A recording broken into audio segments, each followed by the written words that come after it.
Blake called them mind-forged manacles. So This guy's a friend of ours. Ken helps you cut through the mind-forged manacles and see with the eye of spirit or the eye of reason or the eye of flesh. The kind of body-mind strata, at least, is what he recommends. Do you want to read the perennial philosophy? This is the perennial philosophy. Listen to this. That means that all things, just listen to this. All that exists is dependent upon spirit, the divine ground. See how many of these you can agree with. Human beings can realize the existence of divinity by trans-rationally uniting with it. Humanity possesses a double nature, both an egoic, contracted self and a timeless spirit. The purpose of life on earth is to identify with one's spiritual nature and experience unity with divinity. Bring the light of spirit into the world. This guy, Ken Uilber, that's just distilling it right down. It really is. It's kind of the essence of the spiritual path. And he has this theory also of the 4 quadrants that is fascinating, and I've made a little drawing out of it to talk about the creative process. Because you can see this chart. It's a pie chart divided into quadrants. The upper quadrants are the individual. The lower quadrants are the collective. And on the left, we have the inner world. On the right, you've got the outer world. Okay, so let's go. Number 1 is the inner world of the individual. Now, you can imagine that's where we live, that's where we experience love, that's where we meet God, is in our imagination, inside of our skulls, And so that inner world is where we get our ideas, but nobody knows it. Nobody can see it. They can't measure it. It's inside your head. So then you get it into the outer world. You make a painting or make a drawing or make a song. Somehow you get that thing out of your head, and now it's visible. Now you can see it. Now you can measure it. Now you can talk about it. So these are basically the worlds of science, the worlds of what is observable and measurable.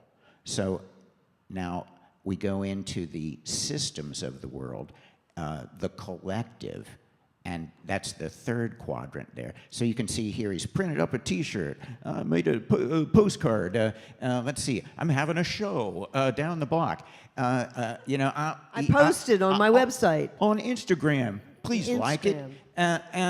So it's somehow putting it into the systems that exist to share the image, the icon, the idea. The outer world of the collective. Mm-hmm. Yeah. And so the inner world of the collective then is culture. That's, when we have a conversation about that thing, that idea, that, what'd you think? Oh, I loved it. I thought it meant There's this a and that. review. You press the like button, Yeah. The like button. How many likes did you get? Everything coming back at you from the inner world of the collective.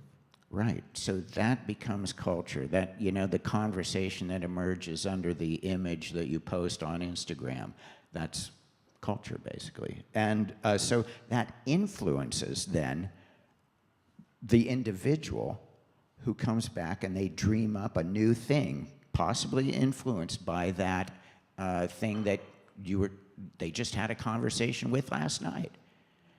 And so that evolves consciousness. It evolves art. And you can see how it kind of ratchets it. Instead of a circle, it becomes a spiral. It spirals Exactly. out from Totally. the collective. But I wanted to make a commentary just briefly, and that is, we should define our terms, mission of art. I mean, when you have an artistic idea in your head, is it art? No, it's not art.